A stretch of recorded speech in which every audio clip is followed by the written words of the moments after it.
As study x. मैं आपका math का मेंटर मोहम्मद आसिफ और आज हम आपके लिए लाए हैं एज स्टडी एक्स की तरफ से एनटीपीसी के कौन कौन से क्वेश्चन हमारे पास आज हैं। ज्योमेट्री के, मेंसुरेशन के, LCM, HCF, mean, mode, median के इम्पॉर्टेंट क्वेश्चंस। ठीक है सर। ज्योमेट्री के हमने वो सारे इम्पॉर्टेंट क्वेश्चन पिक किए हैं जो कि आपके फेज 1 में, ठीक है, फेज 1 में आया, फेज 2 में भी दिखे और फेज 3 में भी दिख रहे हैं और अभी फेज 3 चल रहा है। ठीक है ना। तो ये सभी आप क्वेश्चन आप देखेंगे जो भी हम इंपॉर्टेंट क्वेश्चन पिक किए हैं, जरूर आपको इससे बहुत फायदा मिलेगा आगे आने वाले शिफ्ट्स में।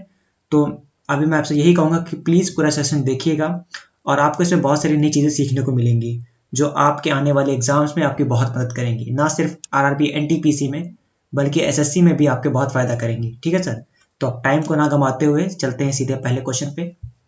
क्वेश्चन क्या है? The perimeter of a rectangle. Perimeter क्या है तो परिमाप, ठीक है, मैं हिंदी में लिख दूंगा ताकि किसी को प्रॉब्लम ना हो। और रेक्टेंगल यानी कि आयत, तो यानी आपका जो आयत है उसका परिमाप आपको दिया है 50 centimetre. If its length is 12 centimetre, यदि उसकी लंबाई, उस आयत की लंबाई अगर दी है आपको 12 सेंटीमीटर, तो आपको उसकी ब्रेथ बतानी यानी आपको उसकी चौड़ाई बतानी है। ठीक है सर, ये आपसे पूछा गया था इस क्वेश्चन में, आपको ब्रेथ बतानी है। तो पेरीमीटर के लिए फॉर्मूला क्या होता है? 2 time length plus breadth is equal to perimeter यानी परिमाप। ये आपका परिमाप का होता है फॉर्मूला। यहाँ तो कोई समस्या नहीं। ये 2 एल आपका 12 है, चौड़ाई आपको पता नहीं, x मान लो, परिमाप आपको दिया हुआ है 50 यहाँ रख दो। तो इस 2 से पहले इसको उड़ाओ, 25। अब यहाँ से 12 प्लस x बराबर 25। तो अगर आप x निकालोगे और 12 को इधर ले जाओगे इस तरह लिख करके इज्जत के साथ, तो आ जाएगा 13। ठीक है सर, क्या आ गया? 13। तो find the breadth of the rectangle, तो ब्रेथ आपकी आएगी 13। 13 क्या यहाँ दिया हुआ है? 13 तो नहीं दिया, यहाँ भी नहीं, यहाँ भी नहीं। देखिए ब्रेथ आपकी आएगी 13, ऑप्शंस में नहीं दिया, जो हमारे टाइपराइटर भैया हैं उन्होंने करी मिस्टेक। ठीक है, आंसर आपका आ जाएगा 13 क्योंकि यही आपसे पूछा गया था। अगर इस सवाल में कोई समस्या नहीं तो हम चलते हैं अपने आगे अगले क्वेश्चन पे। ठीक है, अगला क्वेश्चन क्या है हमारा? कहा if the diagonal of a cube is 7√3, यानी डायगोनल बोले तो आपका विकर्ण, किसका विकर्ण? घन का। ये जो क्यूब है इसको बोलेंगे घन। इसका विकर्ण आपको दिया है 7√3, तो आपको बताना है वॉल्यूम यानी आयतन बताना है क्यूब का। क्यूब का जो वॉल्यूम होता है उसका फॉर्मूला होता है ए क्यूब। ये हो गया वॉल्यूम का फॉर्मूला। ठीक है, और अगर आपसे बोला जाएगा डायगोनल, तो जो डायगोनल होता है वो होता है a√3। ये होता है आपका डायगोनल। सर समझ रहा ना मेरी बात? ये हो गया आपका विकर्ण। और आप क्या जान लीजिए, 6a², ये होता है आपका सरफेस एरिया। ठीक है, जो आपका होता है सतह का क्षेत्रफल, सरफेस एरिया ऑफ क्यूब। ठीक है सर, अगर हमारी बात से सहमत है तो क्वेश्चन पे आ जाते हैं। तो आपको ये a√3 दिया हुआ है, कलर का पेन चेंज कर लेते हैं ना, इसका कलर चेंज कर a√3। ये आपको कितना दे रखा है? ये दिया है आपको 7√3। तो इस √3 से इस √3 को उड़ाओगे, a तुम्हारा आ गया 7। तुमसे पूछा था वॉल्यूम, वॉल्यूम का फॉर्मूला होता है a क्यूब, यानी तुम a क्यूब निकालोगे, 7 का क्यूब निकालोगे भैया, तो 7 का क्यूब 343 नहीं होगा? होगा ना। तो यही तुम्हारा हो गया आंसर। समझे बालक? आगे चलो, अगला प्रश्न क्या है? तुमसे अगले प्रश्न में बोले हैं 3 क्यूब लिए हैं, इस बार 3 घन लेकर आए हैं। वो बोला है क्या है, एक की साइड 5 है, एक की 4 है, एक की 3 है, और सबको मेल्ट किया गया, ठीक है, गलाया गया, और recast into a new large cube. मतलब कि 3 छोटे छोटे क्यूब थे तुम्हारे। ठीक है, ये 2D बना रहा हूँ फिगर, समझ जाना। और एक बड़ा क्यूब तुम्हारा इस तरह से बनाया गया होगा। समझ लो भैया हमारी बात? ये 5 है, ये 4 है, ये 3 है, और एक बड़ा बनाया, इसका तुमको बताना है, इसकी तुम्हें साइड बतानी है। अब तुम एक चीज समझो, ये कैसा फिगर होता है? 3D, त्रिआयामी। तो जितना तुम्हारा आयतन है, पहले इनका इनका इनका मिला के तीनों का आयतन इसके आयतन के बराबर नहीं होगा। तुम कहोगे हाँ भाई बिल्कुल होगा, तो बस अब वही निकाल दो तुम। तो पहले तुम 5 का क्यूब करोगे, उसके बाद तुम अगले वाले 4 का क्यूब करोगे, ठीक है, उसके बाद क्या तुम 3 का क्यूब नहीं करोगे? कर दोगे। और तुम्हें इस बड़े वाले क्यूब से मतलब है, तो अब निकालो, ये 125, ये तुम्हारा हो गया 64, ये तुम्हारा हो गया 27। ठीक है, बाकी मैं तो इसका आंसर अभी आपको पहले बता दूं सॉल्व करके, फिर मैं आपको दूसरी तरह बताता हूँ। 7 4 11 16 6 1, ये तुम्हारा हो गया 9, ये तुम्हारा हो 9 तो 11 1 यानी 216। तो भैया तुम्हारा ये 216 आया क्या? ये तुम्हारा 6 का क्यूब नहीं है? तुम कहोगे हाँ ये तो हमारे 6 का क्यूब होता है। तो हम कहेंगे 6 यानी ए। तो तुम्हारी साइड भैया क्या तुमको 6 नहीं मिल गई? कहोगे हाँ हमको तो 6 मिल गई। अगर तुम्हें साइड मिल गई तो यही तुम्हारा हो गया आंसर। अब तुम मेरी समझो एक बात, इतनी लंबी गाथा नहीं समझनी थी तुम्हें समझना क्या था, पहले तुम इसका कलर चेंज करेंगे। ये 5 है, ये 4 है और ये 3 है। जैसे कि तुम्हें पाइथागोरस पढ़ाई जाती है, पाइथागोरस में क्या होता है, ट्रिपलेट होते हैं तुम्हारे 3 4 5। और ट्रिपलेट तो अपना बताओ कोई, 5 12 13। तुम्हें ट्रिपलेट याद होती है कि नहीं याद होती है? तुम्हें 2 बताती हूँ तुरंत तीसरी बताते हो, खट से बताते हो ना। वही यहाँ पे इस्तेमाल क्यों नहीं करते हो?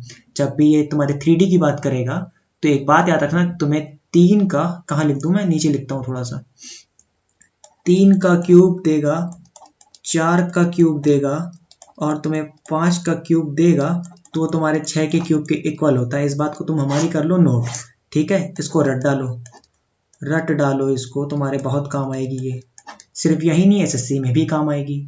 ठीक है सर, आगे चलें, अगले क्वेश्चन पे आ जाओ। अगला क्वेश्चन क्या बोला है, देखो इंग्लिश में लिखा है, मैं हिंदी में भी बताता चल रहा हूँ, इसलिए आपको कोई समस्या नहीं होने दूंगा मैं, ये हमारा वादा है। एक त्रिभुज था एबीसी जिसमें पॉइंट है पी क्यू। तो क्यों ना पहले एक त्रिभुज बना लें हम। तो हम बनाते हैं एक त्रिभुज, जल्दी से एक त्रिभुज अच्छा सा बना देते हैं आपके लिए। त्रिभुज बन गया भैया। अब बोला है ये एबीसी है, नाम दे दो एबीसी। आगे क्या बोला, पढ़ डालो, P and Q R on the side of A B and A C. जो आपका बिंदु P है और बिंदु Q है, ये बिंदु P तुम्हारा ए बी पे है और Q तुम्हारा ए सी पे है। तो ये तुम्हारा बिंदु P हो गया, ये तुम्हारा बिंदु Q हो गया ए सी पे। आगे पढ़ो, P Q is parallel to side B C. ये जो तुम्हारा पी क्यू है, ये तुम्हारा साइड जो है पी क्यू, ये तुम्हारा साइड बी सी के पैरेलल यानी कि समांतर है। ये इसके समांतर बता दिया तुमसे। ए पी तुमको दिया है 4 और तुमको पी बी दिया हुआ है 13 और तुमको ए सी पूरा लेंथ दे दिया यहाँ से यहाँ तक 20.4। तुमसे पूछ क्या लिया कि तुम हमको ये बताओ, find the length of A Q. तुम्हें ये वाला पार्ट बताना है ए क्यू। तो क्या तुम यहाँ सिमिलरिटी नहीं लगा पाओगे भैया? तुम कहोगे हम सिमिलरिटी लगा देंगे। हम कहें कैसे लगाओगे? तो तुम कहोगे कि हम पूरी साइड से इस पूरी साइड को ले लें, मतलब इस पूरी साइड से इस पूरी साइड को ले लें। तो इधर से पूरी साइड तुम्हारी 4 और 13 ये हो गई। इधर से पूरी साइड तुम्हारी क्या 20.4 ना दी है तुमको? कहोगे हाँ। अब इधर की बात की है, पहले हम इस साइड को लिए हैं फिर इधर को लिए हैं। और तुम्हें बताना क्या है, ए क्यू बताना है। तो तुम्हारा इसके कॉरस्पॉन्ड में ये कॉरस्पॉन्ड करेगा ना इससे। और पहले तुम लिखे हो इस हिस्से को, तो इसका ही छोटा पार्ट लोगे ना भैया। तो ये तुमको दिया है 4 और तुमको निकालना है ए क्यू क्योंकि इसके कॉरस्पॉन्ड कर रहा था। तो तुम आगे 17 और ये 20.4 लिख के खुश नहीं हो जाओगे और फिर तुमको ए क्यू यहीं से निकाल देना है। तो तुम मेरी बात एक सुनोगे, 17 एकन्नम 17 और 17 निकन्नम 17 और फिर 34। तो तुम्हें यहाँ 17 दूना 34 नहीं दिख रहा। फिर आगे तुम्हें यहाँ पर ए क्यू बराबर, क्या तुमको ये 4 और ये 1 पॉइंट तो गुणा नहीं कर पाओगे तुम? कहोगे क्यों नहीं कर लूंगा मैं गुणा, मैं तो गुणा करने बहुत तेज हूँ, बचपन से करता आ रहा हूँ। तो मैं कहूँगा भैया अगर ये कर लेते तो आंसर भी लेते जाओ, है ना। 4 पॉइंट आंसर हो गया तुम्हारा 4.8। आगे चलो, अगला क्वेश्चन पढ़ो। एक सिलेंडर है जिसका डायामीटर यानी कि तुम्हें व्यास दिया है 20 centimetre, is filled with water. वो तुम्हारा पानी से भरा है। तुम्हारा एक मतलब बेलन है भैया, समझो हमारी बात को, हम क्या कह रहे हैं, ये बेलन है तुम्हारा। इसका तुमको डायमीटर दिया हुआ है 20 और बोला है ये पानी से भरा हुआ है। ठीक है, होगा पानी से भरा। आधा क्यों भरा? क्योंकि क्वेश्चन में आगे लिखा था ना 9 सेंटीमीटर तक भरा है, भरा होगा 9 सेंटीमीटर तक। हमको क्या करना, यहां तक भरे हो तुम अभी। If a cube of side 4, मतलब इसमें क्या किए, dropped into the cylinder. 4 centimetre वाले क्या थे, आपके क्यूब थे। ठीक है, एक क्यूब था, देखिए ज्यादा क्यूब नहीं, सिर्फ एक ही क्यूब था और जो 4 सेंटीमीटर का था उसको क्या किया, इसमें ड्रॉप कर दिया गया, इसमें डाल दिया गया। तुम्हारा ये क्यूब लाए, इसमें पटक दिया उन्होंने, है ना, इस सिलेंडर में डाल दिया। Find the rise in the height of the water. तो भैया जितना इसका इस क्यूब का तुम्हारे आयतन होगा, ठीक है, ये तुम्हारा जो क्यूब है इसका जो आयतन होगा वही तो इस पानी के लेवल को बढ़ा देगा। हमारी बात से सहमत हो तुम? अगर हमारी बात से सहमत हो इस बात को समझो, या तो सरल भाषा में लिख दे तुम्हारे लिए हम। सरल भाषा में ये समझ लो कि तुम लिखो बेलन का आयतन, बेलन का आयतन लिखो, ठीक है। और तुम इधर लिखो घन का आयतन, घन का आयतन। समझ रहे हो हमारी बात? बेलन का आयतन कैसे लिखोगे तुम? ये तो तुम्हारा डायमीटर है, यानी कि तुम्हारा व्यास है, तुमको चाहिए होती त्रिज्या। तो जब व्यास इतना है तो त्रिज्या 10 ना होगी, त्रिज्या 10 हो गई, क्योंकि और बेलन का आयतन का फॉर्मूला अगर तुमको नहीं पता है तो हम बता दे रहे हैं, पाई आर स्क्वायर एच होता है। ये तुम्हारा वॉल्यूम का फॉर्मूला होता है किसका? सिलेंडर का। ठीक है सर। तो अब तुम क्या करोगे, तुमको इस घन डालने से जो हाइट बढ़ी है उसको निकालने के लिए डायरेक्ट फॉर्मूला है ये, जो ऊंचाई बढ़ेगी पानी की सिर्फ उसे निकालो। तो तुम एच को अभी मत लो, एच को ऐसे रहने दो, बाकी इसको तुम पाई आता है तो 22/7 ये हो गया। घन यानी 4, और 4 का तुम करोगे क्यूब, क्योंकि घन का आयतन का फॉर्मूला होता है ए क्यूब, तुम अच्छे से जानते होगे। ये तुम्हारा हो गया घन का आयतन। समझ रहे हो हमारी बात? अगर तुमको इतनी बात समझ में आ गई तब इस क्वेश्चन में कुछ बचा नहीं। कैसे नहीं बचा? अब मैं थोड़ी सी जगह चाहूंगा तुमसे। 10 ये एच तुम बताओगे हमें, 22/7 इधर है तुम्हारे पास, और ये 4 4 4, तो क्या तुम 2 और 2 तो इस तरह से लिख करके तुम इसको 4 से तुम्हारा, हमने किसको काट दिया? ये तो गलत कर दिया हमने। ठीक है, तो 5 से क्यों काटा? देखो 5 से नहीं काटो वरना गड़बड़ हो जाएगी ना, तुम दूसरा तरीका बताते हैं। सीधे एक बात समझो, 10 × 10 100 हुआ, और 4 से काट दोगे तो 25 आ जाएगा, इतना ठीक। अब तो तुम्हारा ये 25 आ गया, और पाई आर स्क्वायर एच है, ये 4 का क्यूब हो गया। सारी चीजें ठीक चल रही हैं हमारी। अब इस 1 2 काटो, इसको 11 लिख दो, कोई समस्या? ये तुमको एच चाहिए इधर से, 4 दूनी 8 इसका गुणा, और ये इसका जाके इधर मल्टीप्लाई, यानी कि 2 × 4 × 7, और ये तुम्हारा 25 11 से हो जाएगा गुणा। अच्छा चलो नहीं करते डायरेक्ट गुणा, वरना कहोगे डायरेक्ट लिख देते हो। 4 दूनी 8 7 56, 56, इसको इरेज कर दें वरना कंफ्यूज आ जाओगे तुम। हाँ, कहोगे जादू वादू पता नहीं क्या दिखाते रहते हो। ये 56 और ये हो गया तुम्हारा 275। ये तुम्हारी जो हाइट आई है ना, ये तुम्हारी आई इस घन को डालने से। कितनी आई? 56/275। क्या ऑप्शन में था कहीं? ऑप्शन में ये रहा, ये तुम्हारा आंसर हो गया। तो हमारी बात समझे हमने क्या कहा? हमने ये कहा, ये जो बेलन के आयतन में जो भी बढ़ा है ना, इसकी ऊंचाई पानी में, ये घन जो डाला है तुमने उसकी वजह से सब बवाल हुआ है। तुम ना घन डालते ना उसकी ऊंचाई बढ़ती, ना ये सवाल बनता। अब बन गया है तो सॉल्व कर लो, आंसर तुम्हारा आ गया। आंसर तुम्हारा आया 56/275। ठीक है भाई, पूरा सेशन देखना, तुम्हें पक्का मजा आ जाएगी। तुम्हारे आगे एग्जाम और भी लिखते हैं ना, उसमें तुम्हें बहुत हेल्प मिलेगी। मैं बहुत सारी ऐसी चीजें बता जाऊंगा जो तुमने शायद ही कभी सुनी होंगी। ठीक है, the perimeter of a rhombus, फिर से पेरीमीटर अब तो समझ गए ना, ऊपर लिख दिया था परिमाप। रोम्बस तुम्हारा समचतुर्भुज, समचतुर्भुज। ठीक है सर, ये तुमको दिया है 68 centimetre. If one of the diagonals of the rhombus is 16 centimetre, बोल रहा है कि तुम्हारे समचतुर्भुज का एक विकर्ण है 16 centimetre, then find the area of the rhombus, तो उस समचतुर्भुज का तुमको बताना है क्षेत्रफल। पहले तो तुम ये समझ लो कि समचतुर्भुज है क्या भला। समचतुर्भुज तुम्हारा होता है एक तरह से समझो तो वर्ग, लेकिन इसकी साइड जो थोड़ी होती है रंगबाजी में होती है, इस तरह से होती हैं। और एक खासियत और भी है कि चारों साइड होती हैं तुम्हारी बराबर, ए ये भी, ए ये भी, ए ये भी। एक और चीज सुनो इनकी, इनका ये डायगोनल है ना, इनका ये डायगोनल जब कट करेगा तो एक तो ये तुम्हारा क्या करता है 90 पर, कितने पर? सिस्टम हैंग कर रहा है, थोड़ा सा मुझे टाइम दीजिएगा। ठीक है, जस्ट अ मिनट, थोड़ा सा कोऑपरेट कीजिए हमारे साथ, जस्ट अ मिनट। ओके, ना एवरीथिंग इज फाइन। हाँ, सब ठीक हो गया है। ठीक है सर, देखिए हमें ये डायगोनल की हम बात करते हैं, और एक ये डायगोनल है यहाँ पे आपकी। ठीक है, ये डायगोनल की खासियत क्या है? ये एक तो ये 90 पे इसको करता है, बाइसेक्ट करता है। अगर ये जितनी है उतनी ही ये वाली होगी, और जितनी ये है उतनी ही पार्ट इधर होगा।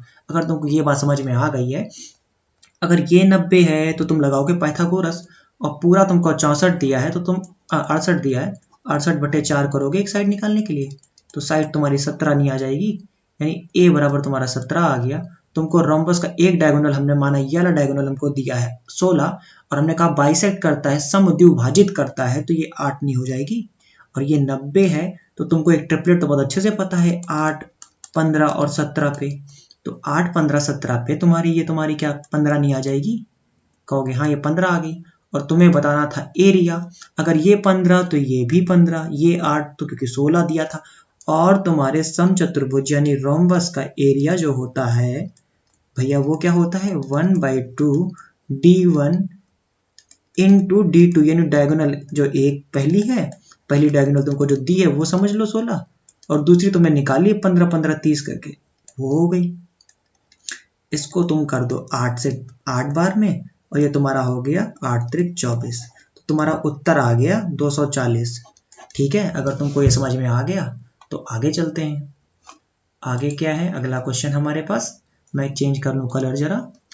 अगला question, find the volume of the cylinder. आयतन बताओ भैया सिलेंडर का यानी बेलन का आयतन बताओ जिसकी रेडियस तुमको 5 दी है, हाइट तुमको 172 दिया है।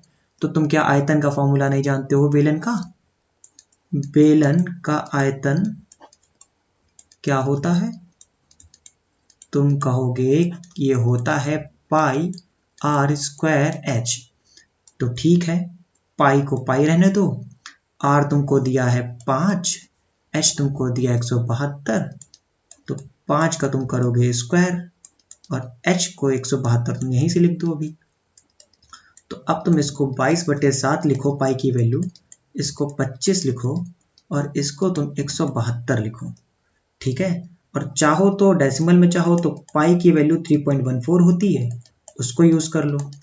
ठीक है, तुमको अब करना पड़ेगा यहाँ से सॉल्व भैया, इसमें तुम माहिर हो।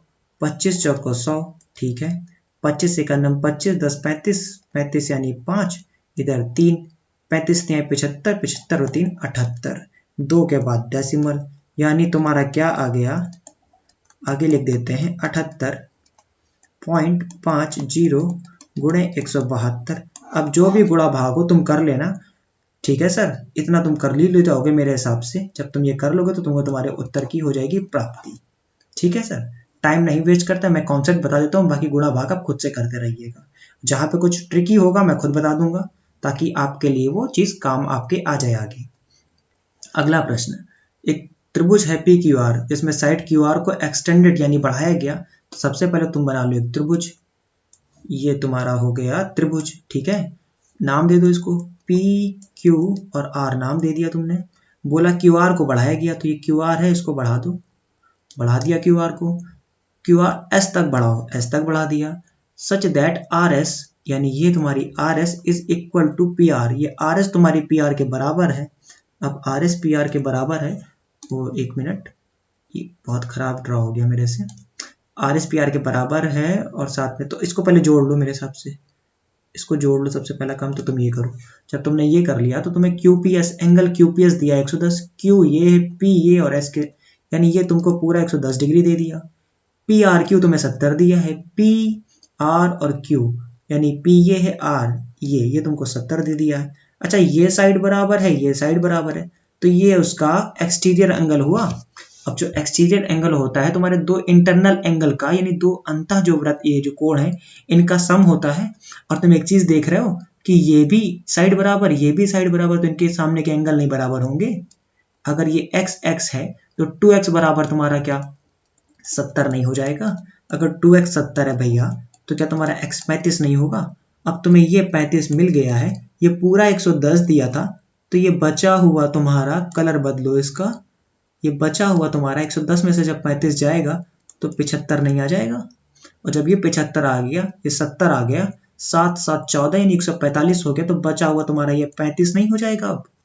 और तुम्हें शायद यही पूछा है तुमसे, find the value of the P Q R, P Q R तुमसे यही पूछा था उसने कि पी क्यू आर कितना होगा। पी क्यू आर तुम्हारा 35 डिग्री हो जाएगा।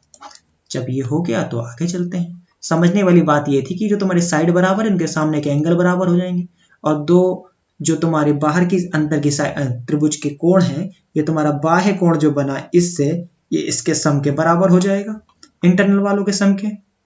इतना समझ में आ गया तो क्वेश्चन हो गया था सॉल्व। आगे बढ़ते हैं। The curved surface area of a cylinder, curved surface area यानी कि वक्रपृष्ठ। ठीक है सर, वो ये होता है तुम्हारा वक्रपृष्ठ। दिया 264 square metres and if its volume, आयतन तुम्हें दिया है 924 cubic metre, then find the ratio of the diameter to height of the cylinder. खैर जो भी स्कीम है तुम पहले समझ लो, कर्व्ड सरफेस एरिया का फॉर्मूला क्या होता है सिलेंडर का, 2 पाई आर एच, और वॉल्यूम का तुम जानते ही हो क्या होता है, पाई आर स्क्वायर एच। जब तुमको इतना पता है तो तुम एक काम करो, तुम क्यों ना ऐसा लिख लो 2 pi R H upon pi R square H. तुमको दोनों की वैल्यू दी है ना, 264 तुमको कर्व सरफेस यानी वक्रपथ दिया है, आयतन तुमको 924 दिया हुआ है। अगर इतनी बात समझ में आ गई तो इस पाई आर से इस पाई आर को हटाओ, तो आगे चलोगे तो क्या लिखोगे 2 एच लिखोगे तुम, और एच भी तो काट लो, एच भी काट लो, हाँ एच भी काट दो, ऊपर से बचने वाला है तुम्हारा 2। तो ऊपर तुमने सिर्फ 2 को बचाया और नीचे तुम्हारे पास बचा कितना आर। ठीक है सर, ये तुम्हारा 264 हो गया, ये 924 हो गया, 2 से इससे काट के तुम 132 कर दो इसको, और 13 सत्ते 91, यानी कि तुम्हारा आर आ गया 7। अब तुमको मिल गया रेडियस। ठीक है, अब तुमसे बोला है क्या है, डायमीटर्स और हाइट। अब रेडियस तुमको मिला है तो तुम इस रेडियस को ले जाओ यहाँ, क्योंकि तुमको चाहिए हाइट, और तुम कर्व सरफेस एरिया को करोगे इस्तेमाल। 2 लिखो, पाई लिखो, आर की वैल्यू तुम अब 7 रखो और यहाँ से एच निकाल के लाओ हमारे लिए।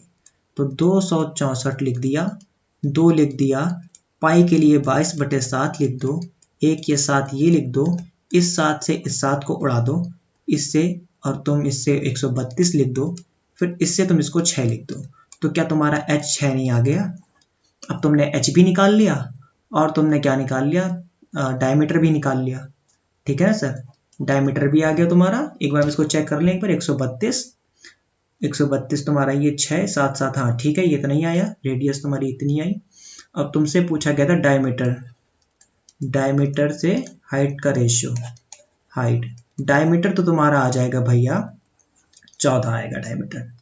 ठीक है, क्योंकि रेडियस 7 आई है और डायमीटर 14 आएगा, हाइट तुम्हारी 6 आएगी।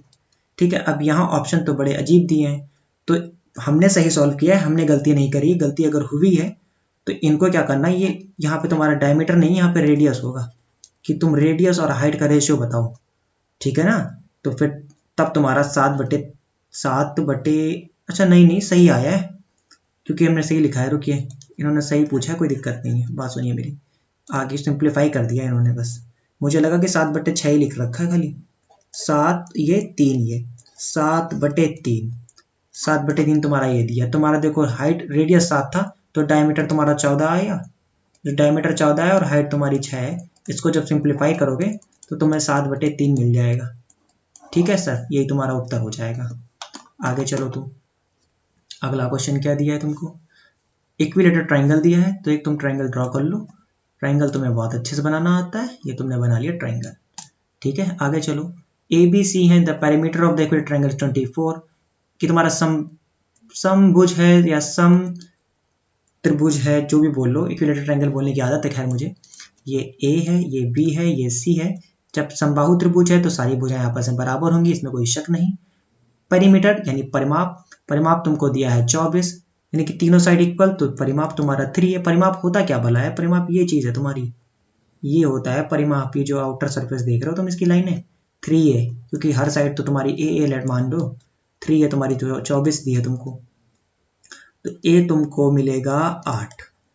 जब ए तुमको 8 मिला है और तुमको बताना है एरिया, एरिया होता है तुम्हारा √3/4 ए स्क्वायर, और √3/4 ए मतलब 8 का स्क्वायर, और आगे सॉल्व करोगे तो √3/4, 8 8 64, 4 से इसको काट के तुम 16 लिखोगे और 16√3 लिखोगे। ये तो तुमने किया ट्रेडिशनल तरीके से, यानी परंपरागत तरीके से, जो चलता चला रहा उस तरीके से। लेकिन ऐसे ना करो, क्यों ना करो, जब भी तुम्हें साइड दिखे 8 या 2 की मल्टीपल जब दिखे, शर्त सुनो मेरी, अगर साइड ए तुम्हारी, ए तुमको 2 दिया तो हम कहेंगे एरिया होता है √3। अब साइड, एक दूसरी बात समझना, कलर का चेंज करते हैं, इसका चेंज करते हैं कलर और दूसरा लो भाई, तब समझ में आएगी बात। अब दिया है 4, ठीक है, 4 दिया है तो तुम्हारा आएगा 4√3। अच्छा, अब तुमको जैसे दिया होता, साइड तुम्हें दी होती 8, तो हमें बताओगे एरिया कितना आता, एरिया आता तुम्हारा 16, 4, हाँ तो थोड़ा सा 16√3। अच्छा, ये सब कैसे हो रहा है, एक चीज समझो, तुम एक चीज देख पा रहे हो, यहाँ से 2 से साइड जब 4 हुई तो हमने क्या किया, जो इतना डिवाइड किया 2 से 4 जाने पे 2 बढ़ा, 2 का स्क्वायर करोगे 4 आएगा, 4√3 लिखा। 4 से 8 जाने पे फिर से कितना फर्क आया, 4 का स्क्वायर किया और लिख दिया। मतलब इसका अंतर देख रहे हो, यहाँ से जितना अंतर हो गया इसका जितने गुना हो, ये इसका 3 गुना तुम्हें 4 गुना दिखा था, 2 का 8, जैसे 2 से तुम 8 पे गए थे तुम्हें 4 गुना दिखा, तो 16√3 सीधे तुम्हारा हो जाएगा एरिया। इस चीज को अगर तुम समझ पाओगे ना तो तुम बहुत टाइम बचा ले जाओगे एग्जाम में, और ऐसे क्वेश्चन तो तुम बिना पेन उठाए सॉल्व कर दोगे। वो कहते हैं ना बिना पेन उठाए क्वेश्चन सॉल्व करना, वो इसी तरह से सॉल्व होते हैं। तुम्हें सीधे साइड मिली a बराबर 8, तुम्हें 2 से देखा, 2 से ये 4 बार कटा, अच्छा यानी कि 16√3 आंसर है, क्योंकि 2 से भाग दोगे 4, 4 का स्क्वायर करोगे 16, और √3 तुमको लगाना ही होगा क्योंकि a से चल रहे हो, a पे √3 तुम्हें आंसर मिला था। ठीक है सर, अगर ये समझ में आ गया हो तो प्लीज इस वीडियो को लाइक कर देना, चैनल सब्सक्राइब ना किया हो तो कर लेना, अपने फ्रेंड्स को सजेस्ट कर देना। ठीक है सर, इतना तो कर ही सकते हो हमारे लिए, रात में 2 बजे आपके लिए वीडियो बना रहे हैं, इतनी मेहनत कर रहे हैं तो आप थोड़ा बहुत तो कॉपरेट कर ही दीजिए अपनी तरफ से, है ना सर। आगे बढ़े, the area of a square field is 3600, यानी 3600 स्क्वायर मीटर तुम्हारा है एरिया। एक वर्ग है, उसका क्षेत्रफल तुमको दिया है 3600 square metre. If the speed, यदि व्यक्ति की चाल 4 किलोमीटर प्रति घंटा है, देन फाइंड द टाइम, तो उसके द्वारा लिए गए समय को आप बताना है। तो जो उसकी साइडों के अलोंग चल करके, यानी जब इधर से एक आदमी था चलता हुआ, इधर गया फिर इधर गया फिर इधर गया फिर यहाँ आया, तो इसमें इसने कितना समय लिया ये बताना है। अगर तुम्हारा एरिया यानी ए स्क्वायर तुम अच्छे से जानते हो 3600 है, तो साइड तुम्हारी हो गई 60। अब तुमको चाहिए पेरीमीटर यानी परिमाप पे तो चलोगे, तुम उसको चलाओगे। परिमाप यानी तुम्हारा 4 है तुम्हारा 60 इंटू 4 करोगे तो 240 आ जाएगा। मतलब तुम्हें 240 मीटर डिस्टेंस कवर करनी है। बात समझ में आई तुम्हें हमारी? तो तुमको निकालना है टाइम, और टाइम निकालोगे तो डिस्टेंस अपॉन स्पीड लगाओगे। समय, ये टाइम हो गया तुम्हारा समय, ये दूरी हो गई बटे चाल। ठीक है सर, तो तुमको निकालना है समय, दूरी तुम्हें दी है कितनी 240 मीटर, स्पीड तुम्हारी है 4 किलोमीटर पर आवर में। स्पीड अगर किलोमीटर पर आवर में है, किलोमीटर पर आवर में और मीटर पर सेकंड में जाना, तो तुम्हें मतलब कि अभी तुम बड़े हो, तुम्हें छोटा होना है, तो 5/18 से करते हैं गुणा। तो जब 5/18 यहाँ लिखोगे तो ये 18 ऊपर चला जाएगा, तो हम क्या कर रहे हैं डायरेक्ट इस चीज को हम हटा दे रहे हैं और 18 को हम सीधे ऊपर लिख देंगे। समझ गए भैया हमने क्या कहा? 5 चौको 20, 20 से आ जाएगा 12, तो तुम्हें करना है 12 से गुणा करना है 18 को, जिसमें तुम हो माहिर, तो 18 12 होता है तुम्हारा 216, मल्टीप्लाई करोगे 216, तो यही तुम्हें सेकंड हुए, यही तुम्हारा आंसर हुआ। इस तरह तुमने किया इस प्रश्न को हल। तो अब चलो आगे, आगे क्या बोला गया है, इफ, यदि दो त्रिभुज हैं तो 2 ही त्रिभुज बना लो तुम भी। जब 2 त्रिभुज की बात हो रही तो तुम भी 2 त्रिभुज बनाओ, एक बना दिया, एक और बना लो। 2 त्रिभुज तुमने खट से बना दिए। एक है ABC, ये ABC हो गया, दूसरा है तुम्हारा PQR, ये वाला PQR हो गया। आगे पढ़ो, इनके तुम्हें रेशियो अनुपात दिया है साइड BC से अनुपात QR का, यानी ये इस BC देखो, हाँ ये देखो सिमिलर है, पहले से बताया गया कि तुम्हारे क्या है, सिमिलर है, ये सर्वांगसम है, सर्वांगसम नहीं समरूप है, सॉरी, क्योंकि वो कॉन्ग्रुएंट हो जाता है, समरूप है। ये जब समरूप है तो तुम्हें देखना कौन साइड किसे कॉरेस्पॉन्ड कर रही है। AB कॉरेस्पॉन्ड करेगा PQ से, तो जितनी AB का जो अनुपात होगा, AB से अनुपात होगा, PQ का वो अनुपात बराबर होगा। जो B और C का अनुपात होगा, BC का जो लेंथ होगी वो QR की लेंथ के संगत होगी, या बोले उस अनुपात में होगी। ये वाली लेंथ इस लेंथ के अनुपात में होगी, और तुम्हारी जो आखिरी की लेंथ होगी CA, ये वाली लेंथ अलग तरह से सिंबल से बना रहे हैं, ये तुम्हारे इस लेंथ के अनुपात में होगी। ठीक है, तुम्हें हमारी बात समझ में आई? 3 सिंबल बनाए अलग अलग, ये वाली इस सिंबल के, क्योंकि साइड उस हिसाब से बोली है नाम से, ये वाली इस सिंबल के। आगे बढ़ो, BC तुमको दिया है 1 अनुपात में, QR तुमको दिया है 3 अनुपात में। तुमसे पूछ लिया था रेशियो ऑफ एरिया। जब भी एरिया का रेशियो पूछा जाए तो तुमको क्या करना होता है, कुछ नीचे साइड होता है उसका स्क्वायर करना होता है। और ये ध्यान देना होगा तुम्हें पहले किस ट्रायंगल का पूछा है। पहले इसने पूछा है PQR, तो पहले इस 3 वाले का स्क्वायर करोगे तुम, उसके बाद तुम आओगे BC, इस वाले ट्रायंगल के लिए आओगे, फिर 1 का स्क्वायर करोगे। तो इस तरह तुम्हें मिलेगा PQR, ट्रायंगल PQR यानी, और ट्रायंगल CA का अनुपात जो मिलेगा वो तुमको मिलेगा यहाँ से। एक 9 ना लिखो भैया, ये 3 का स्क्वायर है, गलती मेरी है, माफ करना। 3 का स्क्वायर करोगे 9 आएगा, 1 का स्क्वायर करोगे ये आएगा, और ये तुम्हारा उत्तर हो जाएगा। यानी कि 9:1 जो आएगा वो तुम्हारा आंसर हो जाएगा। ठीक है सर, अगर समझ में आया तो आगे चलते हैं हम लोग। अब देख लो यहाँ क्या कहा है। In a right angle triangle, sorry, एक राइट एंगल ट्राइंगल था तुम्हारा, जिसमें तुम्हें 10A, जिसमें कोई भी 10A तुम्हें दिया है √3। ए ये मान लो, बी ये ले लो, सी ये ले लो। ये तुमको दिया है 10A दिया √3, तो 10A में √3 यानी √3 10 में कब वैल्यू होती है? तुम कहोगे 10 60 पे होती है, तो तुमको A 60 मिल गया। और राइट एंगल ट्राइंगल अगर ये 60 है, ये 90 है, तो बचा हुआ 30 हो जाएगा। Find the value of sine A cos C plus cos C sine A. Sine A cos C plus cos C sine A, ठीक है। फॉर्मूला तो नहीं बना पाया यहाँ पे, तुम क्या करो, तुम वैल्यू रख दो। देखो यहाँ कुछ प्रॉब्लम है मेरे हिसाब से, क्योंकि साइन ए कॉस सी और फिर कॉस सी साइन ए, दोनों बार सेम लिखा है, सेम लिखा तो ऐड हो जाता। यहाँ पे कुछ ना कुछ एरर है मेरे हिसाब से, ठीक है। बाकी अगर तुमसे अलग पूछे, इसको भी निकाल दोगे तो तुम्हें यहाँ से वैल्यू डायरेक्ट मिल जाएगी साइन ए के लिए, ठीक है। तुम यहाँ से भी निकाल सकते हो, ये तुम्हारा हो जाएगा √3 हो जाएगी, ये 1 हो जाएगी, ये 2 हो जाएगी, और तुम यहाँ वैल्यू पुट करोगे तुम्हें आंसर मिल जाएगा। लेकिन मुझे लगता है इसमें कुछ त्रुटि हुई है, कोई एरर है, वरना ये तो 2 बार सीधे सीधे जुड़ जाएगा। इसका मतलब तो ये हो रहा 2 टाइम्स साइन ए और कॉस सी, सीधा सीधा मतलब ये हो गया। और फिर तुम वैल्यू रखोगे 2 साइन ए पे, 2 साइन ए और कॉस सी, इस तरह से तो वैल्यू रखने जाओगे तुम। वैल्यू रखो भाई 2 साइन ए तुम्हारा 60 है, 60 की वैल्यू तुम्हारी √3/2 होती है। कॉस सी की वैल्यू 30 है, और कॉस में 30 वैल्यू होती तुम्हारी √3/2, वो भी होती है। 1 2 से 1 2 कट जाएगा, तो इस तरह से तुम्हारा 3/2 आंसर आ रहा है। ठीक है भैया, अगर यही पूछा गया तो 3/2 आंसर है। वैसे इस तरह के भी क्वेश्चन पूछे जाते हैं तो बड़ा सोच के अजीब सा लग रहा है कि वही चीज़ लिखी है 2 बार ऐड कर लो। खैर 3/2 तुम्हारा आंसर हो गया। समझ में तो तुम्हें आ ही गया होगा, ठीक है, इतने तो समझदार तुम हुई, सॉल्व कर ही दिया था मैंने उसको।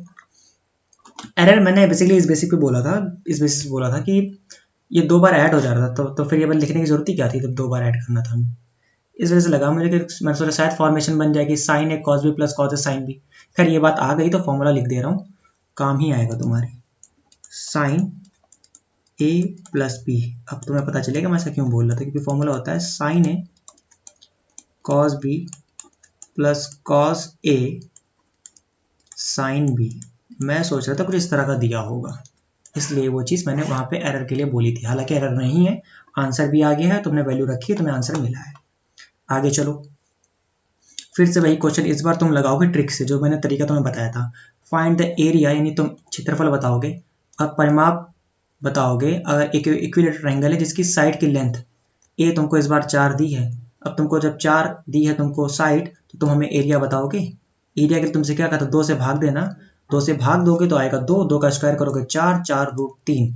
ये तो हो गया हमारा बिना पेन उठाए, बिना पेन, विदाउट पेन, ठीक है। बाकी इसको करते साधारण तरह से सॉल्व। फॉर्मूला √3/4 ए स्क्वायर ये होता है, तो √3/4 लिखोगे, और ए तो में 4 है, 4 का स्क्वायर 16 है, इससे काटोगे तो 4, यानी कि 4√3। समझ में आई तुम्हें हमारी बात? 4√3 आया तुम्हारा क्या एरिया आया। ये जब एरिया ये आया है और इसकी एक साइड अगर 4 है, और ये जब ट्राइंगल बना था तुम्हारा समबाहु, बताया था तीनों साइड इक्वल, 4 ये 4 ये 4 ये 4 3 12, यानी कि परिमाप तुम्हारा आया 12। कहाँ तुमको मिल रहा है, ये यहाँ पर मिल रहा है 4√3 सेंटीमीटर स्क्वायर और 12, ये तुम्हारा हो गया आंसर। आगे चलो, अगला क्वेश्चन क्या बोला तुमसे, if the length of the rectangle, rectangle बोले तो आयत, लेंथ मतलब लंबाई, 10 centimetre 10% more than its breadth, लंबाई तुम्हारी चौड़ाई से, ब्रेथ से 10% ज़्यादा है। If the area of the rectangle is 110 centimetre square, find the breadth of the rectangle, तुम्हें उस आयत की चौड़ाई बतानी है, ठीक है। तो मैं एक चीज़ और बोली उसने कि लेंथ है और ये ब्रेथ है, लंबाई और चौड़ाई, जो तुम्हारी लंबाई है वो तुम्हारी चौड़ाई से 10% अधिक है। अगर ये 10 है तो ये 11 है, समझे। x चाहो तो x ले लो। अब तुम्हें चाहिए क्या, क्षेत्रफल, क्षेत्रफल तुम्हें दिया है 110 सेंटीमीटर स्क्वायर, क्षेत्रफल का तुम्हें फॉर्मूला पता ही है, L/B। ये तुम्हें दिया रखा है, ये 11x हो जाएगा, ये तुम्हारा 10x हो गया, और ये तुम्हें दिया है 110 के इक्वल।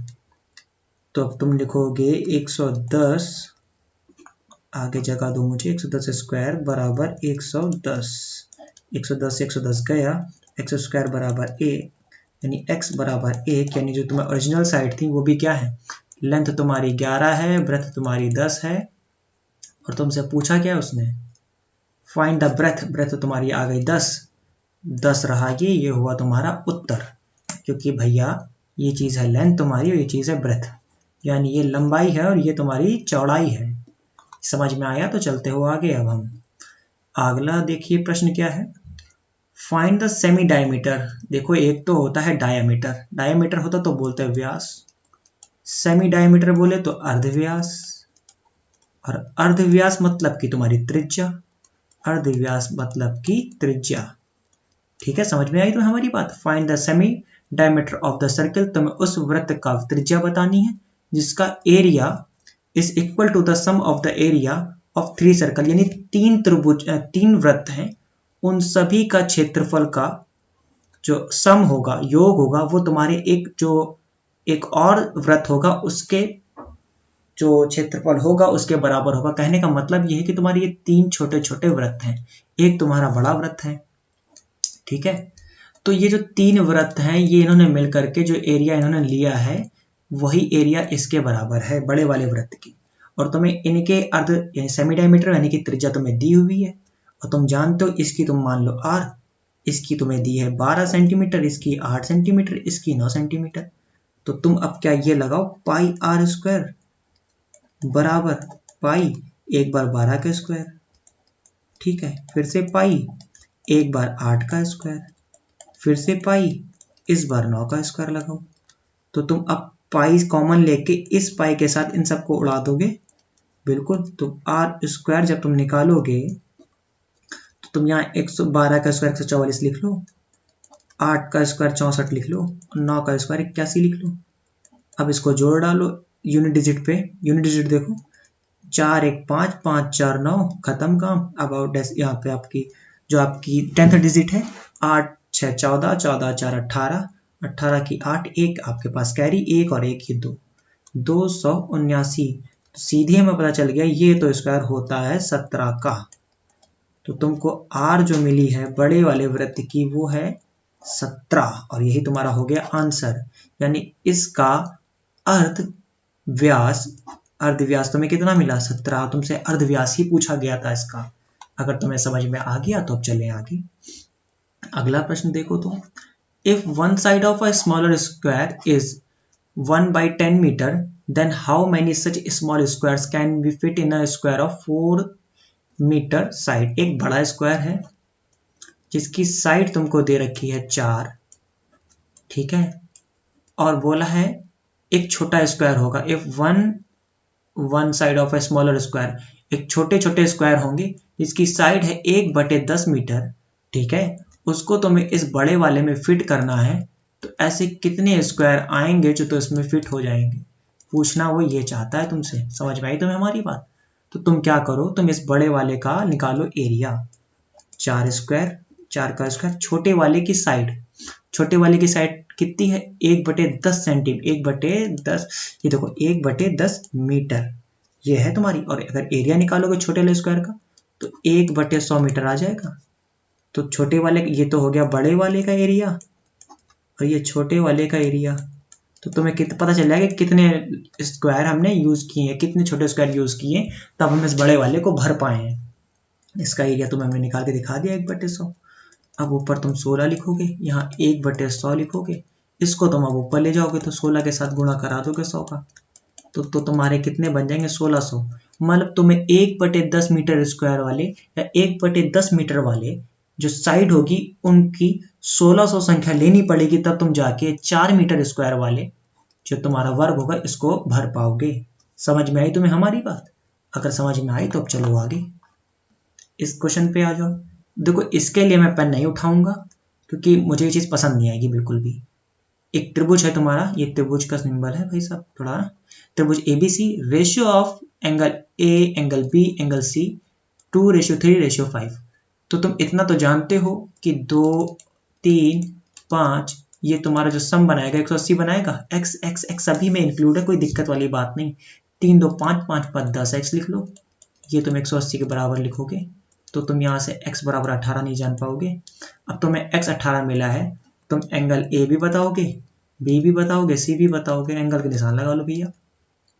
ये तुमको 2x दिया है, ये तुमको 3x दिया है और ये तुमको 5x दिया है। वैल्यू रखो, 18 दूना 36, 18 त्रिक 54, 18 पंचे 90, डिग्री का लगा लो सिंबल भैया। तो तुमको 36 54 90 कहाँ दिया हुआ है? 36 54 90 नहीं दिया, ये हटाओ, 36 54 90 ये रहा। तो ये तुम्हारा हो गया आंसर भैया। ठीक है, आगे चले, आगे देख लो क्या है क्वेश्चन में। देखो ये सारे क्वेश्चन क्या है, तुम्हारे NTPC में आए हुए हैं। हम अपने घर से लाए हुए क्वेश्चन नहीं बता रहे हैं, NTPC में आए हैं वो तुम्हें हम करा रहे हैं। ठीक है, तुम्हारे लिए बहुत यूजफुल है, जिनका आगे आने वाले फेजेस में अभी एग्जाम होना है उनके लिए खासकर। ठीक है, और ये सिर्फ तुम्हारे NTPC ओरिएंटेड नहीं क्वेश्चन है, ये क्वेश्चन ऐसे हैं जो मैंने खुद SSC में देखा है क्वेश्चंस को। मैं जब प्रिपरेशन कर रहा था उस दौरान मैंने देखा है। ठीक है सर, खैर क्वेश्चन पाइए। If the radius of a outer circle is 14 centimetre and the radius of the inner circle is 7 centimetre then find the area of the ring. पूरी स्कीम क्या है वो समझा देते हैं। एक ये तुम्हारा हो गया बड़ा सा वृत्त हुआ। ठीक है, अब एक छोटा वृत्त इसमें और है, इस तरह से। भैया तुम हटो, हमें वृत्त बना लेने दो। वृत्त नहीं बनाने दोगे तुम हमें, क्या अब वृत्त बना लेने दो इस तरह से। ये हमने 2 बना लिए वृत्त, तो ये बन गया रिंग के फॉर्म में, बन गया ना रिंग जैसा। और तुमसे क्या बोला है, ये रिंग, ये बनी ये रिंग तुम्हारी। तुमसे इस रिंग का उसने पूछा है एरिया बताओ। तो तुम एक काम क्यों नहीं करते हो, तुम एक काम करो, इस बड़े वाले वृत्त के क्षेत्रफल से इस छोटे वाले वृत्त का क्षेत्रफल घटाओ, यानी कि पाई r रिप्रेजेंट करेगा बड़ा वाला वृत्त, पाई स्मॉल r रिप्रेजेंट करेगा छोटा वाला वृत्त। इसका अंतर बताओगे, वही तुम्हारा रिंग का एरिया हो जाएगा। सहमत हो हमारी बात से? ठीक है, तो तुम पाई कॉमन ले लो, r² minus r²। Capital R तुमको ये दिया, स्मॉल r तुमको ये दिया। अब तुम यहाँ लगाओ फॉर्मूला a² माइनस b², ताकि तुम्हारा कैलकुलेशन हो जाए भैया कम। तो ये होता है a प्लस बी और a माइनस बी। वही चीज़ क्या यहाँ अप्लाई नहीं कर सकते तुम? r प्लस r कर लो, r माइनस r कर लो। अब आगे और सॉल्व कर लो तुम इसको, पाई को ऐसे ही रहने दो। r प्लस r यानी कि तुम्हें कैपिटल R हमने बता दिया 14 दिया है, स्मॉल r तुमको 7 दिया है। 7 और 14 का जब सम करोगे तो 21 आ जाएगा, और 7 में से 14 जब यहाँ घटाओगे तो तुमको 7 मिल जाएगा। ठीक है, और पाई की वैल्यू तुम जानते हो तुम्हें 22/7 होती है, और ये तुम्हारा 21 हुआ, ये तुम्हारा 7 हुआ। इस 7 से इस 7 को हटाओगे, 22 एक नंबर 22 लिखोगे, 2 कैरी 2 के 22 दूना 44 2 46, यानी कि तुम्हारा जो उत्तर आएगा भैया वो आएगा 462। अब ये तो हो गया तिकड़मबाजी।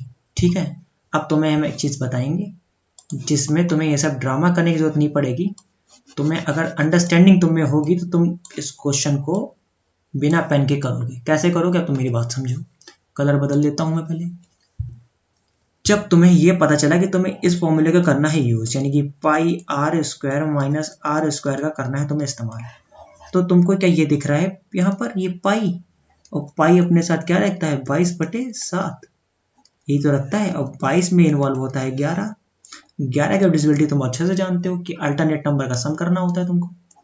यहाँ देखो 5 और ये 0, तो 11 से डिविजिबल है, कहोगे नहीं। क्या यहाँ ये 11 से डिविजिबल था? 3 2 5 और 6 डिफरेंस तो आता 1 आया, तो ये भी तुम्हारा 11 से डिविजिबल नहीं होगा। यहाँ 6 4 10 2 डिफरेंस, ये भी नहीं। अच्छा इसको देखो 4 2 6 और 6, ये तुम्हारा 11 से डिविजिबल है। अगर ये डिविजिबल है तो ये तुम्हारा आंसर है। तो बिना सॉल्व किए भी तुम आंसर बता ले जाते कि ये तुम्हारा आंसर है। देखिए 95% केसेस में ऐसा होता है कि आप इस चीज का यूज करके अपने आंसर को सही निकाल सकते हो। कई बार होता है कि ऑप्शन में वो आपको सारे के सारे ऑप्शन ही 11 के मल्टीपल दे देते, तब आप वहां पर फंस जाओगे। लेकिन क्वेश्चन सॉल्व करने से पहले एक बार क्वेश्चन पे आप मतलब कि ऑप्शन पे नजर डालोगे, तो अगर आपको मल्टीपल नहीं दिखा और क्वेश्चन इस तरह का है तो आप इसको विद इन सेकेंड्स कर पाएंगे। विद इन 10 सेकेंड लगने और आप इस क्वेश्चन को कर ले जाओगे। ठीक है, बहुत चीज़ें मैंने इसमें लिख दी हैं, समझ में समझा तो दिया ही था, ठीक है ना। अब चलते हो आगे हम लोग। जब आगे चलोगे तो तुम्हें अगला क्वेश्चन मिलेगा, if total surface area of a cube, तो मैं क्यूब का सरफेस एरिया का फॉर्मूला बता चुके हैं कि 6a² होता है। अगर तुम्हें याद हो तो शुरुआत में ही बताया था हमने पहले या दूसरे क्वेश्चन में। Total surface area of a cube यानी घन का तुम्हें कुल सतह क्षेत्रफल दिया है, ये तुमको दिया है 1944, और तुमको पूछा क्या है, देन फाइंड द वॉल्यूम, तुम्हें बताना है वॉल्यूम।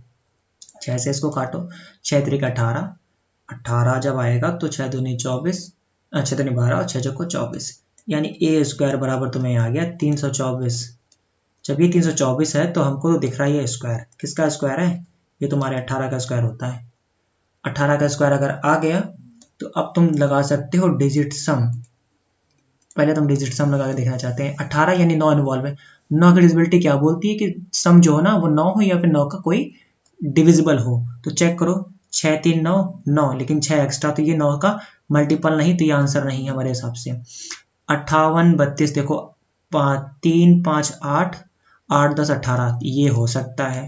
इसको चेक करो, 4 5 9 3 12, ये भी नहीं होगा कि 9 का मल्टीपल नहीं है। 5 4 9 9, देखो पॉसिबिलिटी है कि ये भी हो सकता है। अब तुम फंस गए। अब जब तुम फंस जाओगे तो अब तुम यहाँ डिजिट सम नहीं लगा सकते हो, क्योंकि कुछ चीज़ों के कई बार फायदे हैं, कुछ चीज़ों के बहुत सारे तुम्हारे ड्रॉबैक भी होते हैं। जैसे कि यहाँ तुम फंस गए, डिजिट सम लगाने जाओगे तो तुम फंस जाओगे।